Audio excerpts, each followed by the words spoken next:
नमस्कार दोस्तों, welcome to my YouTube channel. मैं कमलेश यादव आज अपने सभी साथियों के लिए CRPF LDC exams head constable GD के लिए एक क्वेश्चन सेट प्रेजेंट कर रहा हूं, जिसमें अधिकतर सवाल प्रीवियस ईयर एग्ज़ाम से रिलेटेड हैं। तो चलिए शुरू करते हैं। जैसा कि मैंने बताया, इसमें अधिकतर सवाल प्रीवियस ईयर एग्ज़ाम से रिलेटेड हैं। तो आने वाले एग्ज़ाम्स में ये सवाल जो मैंने बनाए हैं ये बहुत ही कारगर सिद्ध होंगे। तो पहला प्रश्न है, मजमा किस धारा के तहत घोषित किया जाता है? मजमा किस धारा के तहत घोषित किया जाता है? उत्तर होगा धारा 141 के तहत। प्रश्न नंबर 2, कार्बाइन किस सिद्धांत पर काम करती है? कार्बाइन किस सिद्धांत पर काम करती है? उत्तर होगा ब्लो बैक विथ एपीआई के तहत। प्रश्न 3, एकेएम का अप्लाइड सेफ्टी क्या है? एकेएम का अप्लाइड सेफ्टी क्या है? उत्तर होगा फायर सेलेक्टर। नंबर 4, एलएमजी की बैक साइड पर कितने अंक से खुदा होता है? एलएमजी की बैक साइड पर कितने अंक से खुदा होता है? उत्तर होगा 2 से 10 तक। प्रश्न 5, अदालती रूम के रख रखाव रजिस्टर फॉर्म नंबर कितना है? अदालती रूम के रख रखाव रजिस्टर फॉर्म नंबर कितना है? फॉर्म संख्या 8 होगा। प्रश्न 6, प्लाटून में कितनी फॉर्मेशन होती हैं? जैसा कि आप जानते हैं, प्लाटून में 3 फॉर्मेशन होती हैं। प्रश्न नंबर 7, मैं आपको बताना चाहूँगा जितने भी सवाल मैं आपको बता रहा हूँ ये पहले एग्ज़ाम्स में आ चुके हैं। इन्हीं के अध्ययन से हम अगले एग्ज़ाम्स की तैयारी करने का प्रयास करेंगे। प्रश्न नंबर 7 होगा, अधिनियम कब लागू हुआ? अधिनियम कब लागू हुआ? अधिनियम जो है वो 30 दिसंबर 1949 को लागू हुआ। प्रश्न 8 होगा, कल्याण निधि कब लागू हुआ? कल्याण निधि कब लागू हुआ? तो कल्याण निधि बताना चाहूँगा 1969 में, सन 1969 में लागू हुआ। प्रश्न नंबर 9, ऑफिस के पुराने रिकॉर्ड कितने साल के बाद जलाए जाते हैं?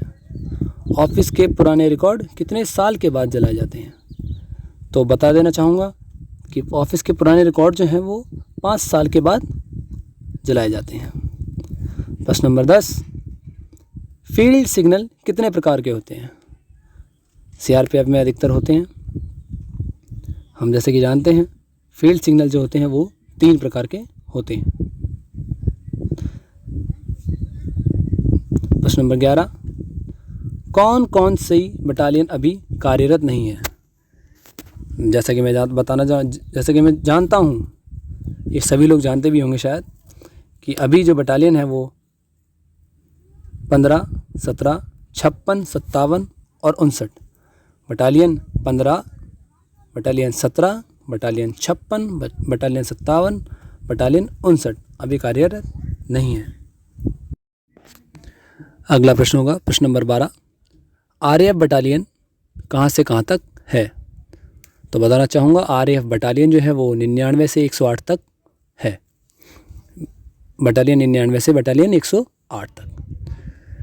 अगला प्रश्न होगा प्रश्न 13, प्रथम महिला सेना पदक किसको मिला था? तो उत्तर होगा विमला देवी को। प्रश्न 14 होगा, एसएलआर से बगल शस्त्र कितने हरकत में पूरा होता है? एसएलआर से बगल शस्त्र कितने हरकत में पूरा होता है? तो उत्तर होगा 3 हरकत में। प्रश्न नंबर 15 होगा, कार्बाइन के कितने ग्रुप्स होते हैं? कार्बाइन के कितने ग्रुप्स होते हैं? कार्बाइन के 6 ग्रुप्स होते हैं। प्रश्न नंबर 16 होगा, कार्बाइन का रेट ऑफ फायर कितना है? तो बताना चाहूँगा कार्बाइन का रेट ऑफ फायर होता है 550 राउंड प्रति मिनट। 550 राउंड प्रति मिनट। प्रश्न नंबर 17 होगा, लाठी की मार कितने होती है? लाठी की मार कितनी होती है? लाठी की 9 मार होती है। प्रश्न नंबर 18 होगा, लाठी कितने प्रकार की होती है। देखिए, जैसा कि बताना चाहूँगा, ये सारे सवाल जो हैं वो पहले आ भी चुके हैं और इन्हीं का अभ्यास जो है वो हमें अगले एग्ज़ाम्स में एकदम आप समझ लीजिए कि ये सवाल ज़रूर आने के चांसेस रहते हैं। तो लाठी कितने प्रकार की होती हैं? लाठी 3 प्रकार की होती है। अगला प्रश्न होगा प्रश्न 19, गैस गन साफ़ करने की चिंदी का माप क्या है। गैस गन साफ़ करने की चिंदी का माप क्या है? तो ये होगा 4/9। अगला प्रश्न होगा प्रश्न 20, टीयर स्मोक से क्या असर पड़ता है। तो बताना चाहूँगा, टीयर स्मोक से सांस लेने में तकलीफ होती है। अगला प्रश्न होगा प्रश्न 21, उठाओ निशान कितनी हरकत में पूरा होता है। तो बता देना चाहूँगा, उठाओ निशान जो होता है वो 2 हरकत में पूरा हो जाता है। अगला प्रश्न होगा प्रश्न 22, निशान को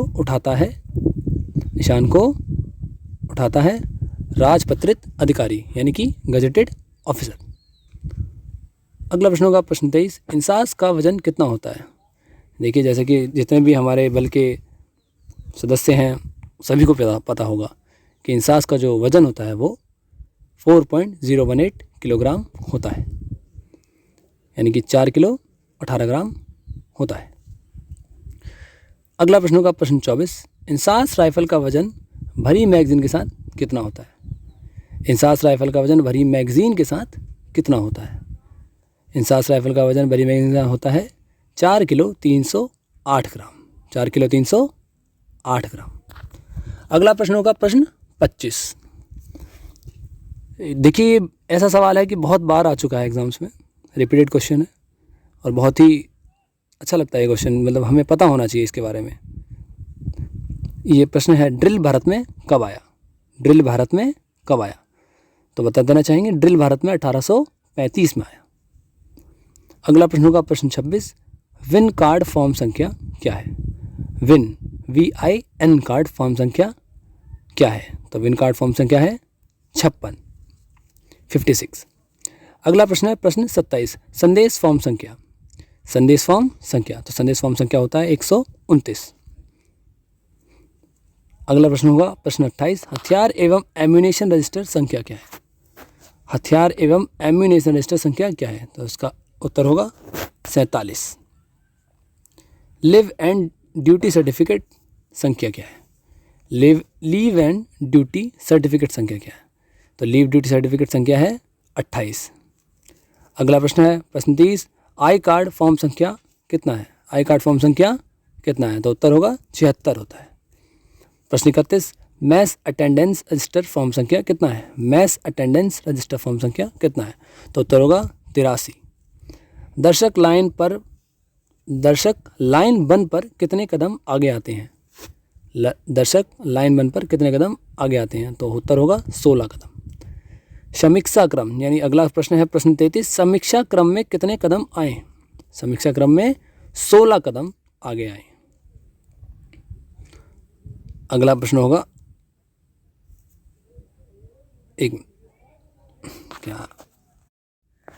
अगला प्रश्न है प्रश्न 34, खुली लाइन में एक लाइन से दूसरी लाइन की दूरी कितनी होती है। खुली लाइन में एक लाइन से दूसरी लाइन की दूरी कितनी होती है। तो दूरी होती है 2.5 कदम। प्रश्न 35, खड़े खड़े पीछे मुड़ में कितने डिग्री का कोण बनता है। तो उत्तर होगा 180 डिग्री। अगला प्रश्न होगा प्रश्न 36, पत्र के साथ सलूट में पत्र कहाँ होता है। पत्र के साथ सलूट में पत्र कहाँ होता है। तो पत्र होता है दाहिनी जेब में। धीरे चाल में कदम की रफ्तार। अगला प्रश्न है, धीरे चाल में कदम की रफ्तार कितनी होती है। तो वो होती है 70 से 80 कदम प्रति मिनट। अगला प्रश्न होगा प्रश्न 38, तेज चाल में कितने इंच का कदम लेते हैं। तेज चाल में कितने इंच का कदम लेते हैं। तो उत्तर होगा 30 इंच का कदम। प्रश्न 39 होगा, धीरे चाल में कितने इंच का कदम लेते हैं।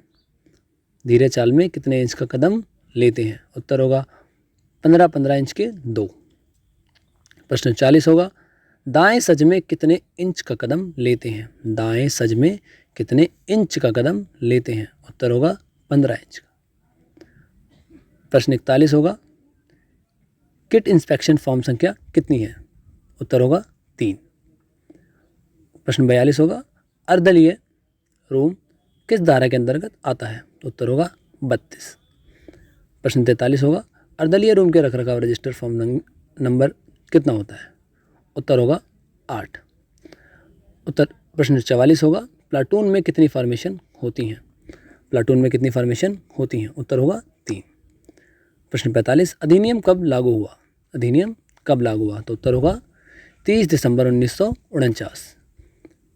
प्रश्न 46 कल्याण निधि कब लागू हुई? कल्याण निधि कब लागू हुई? तो बताना चाहूँगा कल्याण निधि जो है वो 1969 में लागू हुई। अगला प्रश्न होगा मजमा किस धारा के तहत घोषित किया जाता है? मजमा तो मजमा धारा 141 के तहत घोषित किया जाता है। बताना चाहूँगा ये सवाल पहले भी आ चुका है, तो मैंने ऊपर रिपीट कर दिया है। अगला सवाल होगा प्रश्न 48 कार्बाइन किस सिद्धांत पर काम करती है? तो यह भी सवाल रिपीट हो रहा है। कार्बाइन जो है वो ब्लोबैक विद एपीआई के तहत काम करती है। अगला सवाल होगा प्रश्न 49 दैनिक हाजिरी पंजिका फॉर्म संख्या कितना है? तो दैनिक हाजिरी फॉर्म संख्या जो है वो 86 है। आरएएफ की स्थापना, अगला प्रश्न है आरएएफ की स्थापना कब की गई? उत्तर होगा 7 अक्टूबर 1992 यानी 7 अक्टूबर 1992। अगला प्रश्न होगा प्रश्न 52 सीआरपीएफ कल्याण निधि योजना कब लागू हुआ? तो उत्तर होगा 1969। अगला प्रश्न होगा प्रश्न 53 समूह केंद्र की स्थापना कब की गई? यानी कि ग्रुप सेंटर्स की स्थापना कब की गई? ग्रुप सेंटर की स्थापना की गई 1968 में। अगला प्रश्न होगा प्रश्न 54 सीआरपीएफ में महिला बटालियन कितनी है? उत्तर है 6। पहले आपको बता चुका हूँ। सीआरपीएफ में अगला प्रश्न है डीजी का सिग्नल कोड क्या है? तो डीजी का सिग्नल कोड होगा सेरेपॉल। अगला प्रश्न 56 एआरसीएफ फॉर्म संख्या कितना है? उत्तर होगा 50। अगला प्रश्न सीएमओ का सिग्नल कोड क्या है? सीएमओ का सिग्नल कोड होता है मेडपोल MEDPOL। अगला प्रश्न है प्रश्न 58 एकेएम में कंपनसेटर का क्या काम है? बताना चाहूँगा एकेएम की जो फुल फॉर्म होती है एटनॉव क्लैशनिकॉव मॉडिफाइड, और इसका जो कंपनसेटर का काम होता है वो होता है गोलियों को बाएं जाने से रोकना। प्रश्न 59 कार्बाइन का बैटल रेंज कितना है? कार्बाइन का बैटल रेंज कितना है? कार्बाइन का जो बैटल रेंज होता है वह होता है 100 गज। अगला प्रश्न है प्रश्न 60 नंबर 36 ग्रेनेड का वजन कितना है? नंबर 36 ग्रेनेड का वजन कितना है? तो 1 पॉइंट या 10.5 ऑन्स। CN गैस का पूरा नाम क्या है? CN गैस का पूरा नाम है क्लोरोएसिटोफिनॉन। अगला प्रश्न है वर्ड ऑफ कमांड कितने प्रकार का है? प्रश्न 62 है वर्ड ऑफ कमांड कितने प्रकार का है? उत्तर होगा 2 प्रकार। अगला प्रश्न है तेज चाल से दाहिने सैल्यूट की हरकत लिखो। तेज चाल से दाहिने सैल्यूट की हरकत लिखो। तो इसकी कितनी हरकत होती हैं? 4 हरकत होती हैं। अगला प्रश्न है प्रश्न 64 कंपनी के कितने फॉर्मेशन होते हैं? कंपनी के कितने फॉर्मेशन होते हैं? कंपनी के 6 फॉर्मेशन होते हैं। दिखाई के तरीके से कितने गज तक माप सकते हैं? दिखाई के तरीके से कितने गज तक माप सकते हैं? तो दिखाई के तरीके से 600 गज तक मापा जा सकता है। कन्वेंशनल साइन यानी कि रूढ़ि चिन्ह कितने तरीके हैं? कितने तरीके हैं? रूढ़ि चिन्ह के 2 तरीके हैं। हवाई अड्डे कितने प्रकार के होते हैं? तो बताना चाहूँगा हवाई अड्डे 2 प्रकार के होते हैं। सबसे पहले अगला प्रश्न है ये सबसे पहले पीटी किस देश में शुरू हुई? देखिए बहुत ही रिलेटेड क्वेश्चन है ये। सबसे पहले पीटी जो है वह यूनान देश में शुरू हुई। अगला प्रश्न है प्रश्न 69 हेलमेट की जाली का नाप क्या है? हेलमेट की जाली का नाप क्या है? हेलमेट की जाली का जो नाप है वह है 18x18 इंच। हमारा आज का आखिरी सवाल नंबर 70 पुलिस शहीद दिवस कब मनाया जाता है? आप सभी को ये याद होना चाहिए।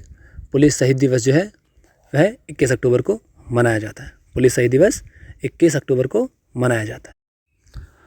तो आज के हमारे इस क्वेश्चन सीरीज़ के 70 सवाल जो हैं वो समाप्त होते हैं। उम्मीद करता हूँ कि यह सवाल जो है आने वाले एग्ज़ाम्स में आपकी हमारे सभी अपेयर होने वाले अभ्यर्थियों की सहायता करेंगे। तो इसी प्रकार की क्वेश्चन सीरीज़ और वीडियोस को देखने के लिए हमारी इस वीडियो को लाइक करें, चैनल को सब्सक्राइब करें प्लीज़ बेल आइकन को प्रेस करें और कमेंट करना ना भूलें कि आपको हमारी वीडियो कैसी लगी। आपका प्रिय कमलेश यादव।